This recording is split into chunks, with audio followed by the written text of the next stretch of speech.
Naoto was a lonely loser that everyone bullied for being a virgin nerd. However, everything changed when one of his bullies suddenly started falling in love with him, and she was dead set on removing virgin from her list of things to mock him for it. Oh, harder, Daddy! All started in the library. Some girls were chilling and gossiping loudly about how they'd clap Jew instead of Gojo because Big Willie is hurt. Naughty America. Naoto walked toward the library, but when he stepped inside, he hesitated under the group of girls' glares. He quickly calmed himself and sat at the end of the book aisle to do his homework. As the girls talked even louder, he couldn't help eavesdropping on them debating how Yamcha could solo the entire JJK verse. Suddenly they stopped. When Naoto looked over, they were all staring right at him, making the soy boy nervous. After he calmed down, the girls started talking about a certain book located near him. This made him panic. One of the girls got up and approached, searching for it. Naoto tried to act cool, but he accidentally dropped his backpack right in front of her. She looked down and saw his handmade comics spilling out. She showed them to her friends, and they all burst out laughing at how clapped the drawings looked. They continued mocking Naoto's art relentlessly, until one girl, instead of joining in, actually grew interested. As the rest of the girls left the library, that same girl sat across from Naoto. She smiled at him with a devious glare that made him sweat bullets. Unshi then started reading his comic aloud, the story of S.E. Freed, a warrior who saves the female knight Elizabeth. Despite their conflicts, the two ended up falling in love. She quickly noticed that Naoto was self-inserting as the hero S.E. Freed and felt a twisted mix of pity and amusement for both the pathetic artist and his cringy OC. When Naoto tried denying it, she pointed out a panel where S.E. Freed acted like a total Chad raising Elizabeth, who wasn't interested in love at all. The girl then started acting exactly like Elizabeth from the comic, reciting the lines perfectly. But when it was Naoto's turn to respond like the bold hero, he folded like a beta loser and couldn't do it. She teased him mercilessly for trying to portray himself as something he wasn't. As he tried looking away, she ramped up the teasing even harder until the soy boy loser started crying for his mommy's milk. She helped wipe his tears away, then left him with her handkerchief. "Keep it for more of your pathetic tears, virgin." Back home, she still haunted him in his sleep with filthy dreams of her curves and mocking laughter. The next day at school, she tried teasing him again, but he returned her handkerchief and quickly entered the art club room. Just as he was about to draw, she entered right behind him. Realizing it was just the two of them alone in the room, she pulled up a chair and sat directly across from him. "I want to be your model." When Naoto refused, she took it up a notch. "Draw me like Jack drew Rose in Titanic." He folded instantly and agreed to draw her normally. When it was time to draw her, Naoto struggled hard. He had never stared at a girl this long, let alone touched one. She noticed his nervousness and offered him a prize if he managed to draw her properly. In the name of the almighty Snoo Snow, Naoto got serious and actually produced a decent drawing after a few hours. For the prize, she told him to close his eyes. "Is she kissing me?" he thought, only for her to smack him hard. She teased him viciously for actually believing she would kiss his clapped-looking drawing. Oto tried defending himself and told her to go home, but she overpowered the limp sausage loser, making him cry again. She had to comfort him just to make him stop sobbing. Afterward, they walked home together. She suddenly asked him to be her baby daddy. As Naoto started folding, she laughed, joking, loser, and started teasing him some more. However, she smacked his soy boy body too hard and yetied him straight into the canal, soaking his whole body. She apologized, and Naoto assured her it was okay. She asked why he didn't get angry at her teasing despite how horrible she was. He told her about his past, how he used to get bullied and would just look away and take it. But with her, it was different. Unlike his old bullies, he actually enjoyed her company despite how annoying she could be. He then asked for her name. Instead of simply saying it, she wrote Nagatoro across his body, making him cream on the spot. The next day, while Naoto was busy drawing another portrait, Nagatoro barged in, shaking her hips and playing hula hoops like she was a Beyblade. When she spotted Naoto, she told him to join in the fun. Just as he was about to, he caught a glimpse of her white galore, earning him a hard smack from Nagatoro for peeking. Later, as the day got dark, Naoto finished his lunch to replenish his energy. Feeling nervous, he pulled out a degenerate book about vampires with massive jugs, already excited to tickle his own pickle to it. Just then, Nagatoro popped up. Naoto tried desperately to hide the book while yapping about why Gojo was a trash fan favorite to distract her. But Nagatoro knew he was hiding something filthy. When he tried to keep it away, she caught his hand and demanded he let go. Despite Naoto's noodle arms fighting their best, Nagatoro offered to let him clap her if he released the book.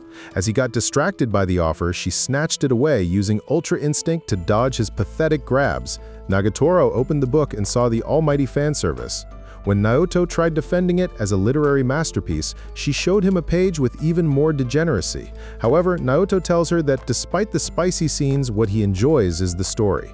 So Nagatoro reads it and discovers a vampire romance masterpiece that puts Twilight to shame. She starts geeking out over it, but then informs Naoto that she notices one of the characters is similar to him. She points out the loser running with garlic who gets sucked dry by the vampire and says it's just like him. But then she adds that unlike the character in the book, Naoto should be safe since he's a virgin loser that no vampire would be willing to suck dry. Suddenly, the atmosphere changes. Nagatoro turns into a full-on vampire and asks Naoto to let her suck his virgin blood dry, despite him begging her to stay away from his neck. Nagatoro shows him her long canine teeth capable of slurping his precious nectar. She approaches him, jumps on top of him for the holy suction, but just before she sinks her teeth in, Naoto releases the almighty garlic breath, causing Nagatoro to back off in disgust. She jumps on him again, but this time, instead of sucking his blood, she accidentally grabs his baby jewels. She pulls back, and as the lights turn back on, she tells him how lucky he is to get his pickle slightly tickled. After school, they walk home together, and Nagatoro teases him for what she just did to his pickle that made him cream. She tempts him that she'll do it again and make his ween arise into a schnitzel, but as she's about to do it, she grabs his love handles instead before running away home. That night, Naoto reads his plot-filled book again, but this time he imagines himself as the one getting creamed. This causes him to start tweaking.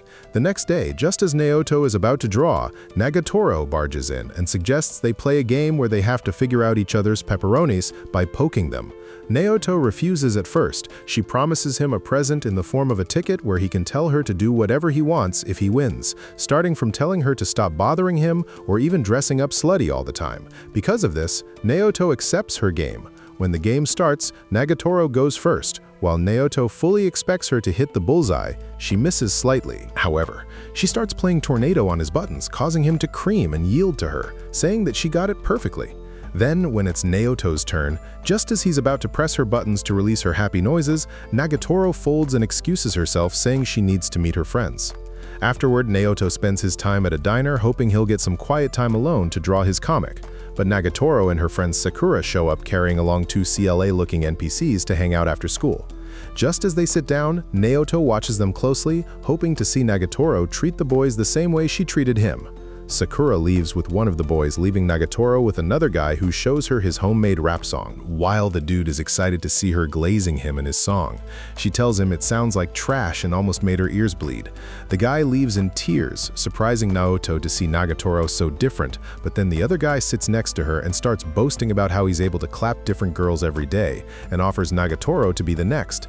Naoto fully expects her to bully him, but instead she coldly roasts him, calling him Limpy Willy, and causing him to walk off in tears, surprising Naoto again. On his way home, Naoto wonders if he's the only person Nagatoro teases. Suddenly, Nagatoro herself pops up and wastes no time teasing him again. Just as Naoto is about to ask her something, he stops in his tracks, causing her to tease him some more. And the next day, just as Naoto is calmly drawing alone, Nagatoro barges in, asking him to let her model. When he rejects her, she takes off everything she's wearing. While he's scared to see her plots, she reveals that she's actually wearing a swimsuit underneath. After school, they both run to avoid the rain and take shelter together. Just then, Nagatoro realizes that because of the rain, her clothes are see-through. So she teases Naoto about it, tempting him to take a peek. However, after what happened before, he realizes she's wearing a swimsuit underneath, so he goes straight into it and takes a look. But instead of a swimsuit, he looks straight into her Betty Blues. They both get awkward, but Nagatoro quickly composes herself and continues teasing him. They then ask about each other's addresses, and after finding out that Nagatoro's house is nearby, she offers him to visit while waiting for the rain to die out. Neo goes to her house, and upon entering, he imagines meeting Nagatoro's family where they all start teasing and abusing him, even her cat pissing on his shoes, as the whole family makes him cry. However, in real life, Nagatoro shows up in fresh clothing and informs him that her family will be coming home late. She then lends him some dry clothes and a towel to dry himself, but like a true cultured degenerate, he wonders and imagines if it's the same towel Nagatoro used to dry off the delicious sweat of her body. Suddenly Nagatoro pops up and teasingly tells Naoto that it's not the same towel, disappointing him and all of his viewers watching who wanted to slurp her juices. Yeah, you degenerates in the comments are probably already saving that mental image for later.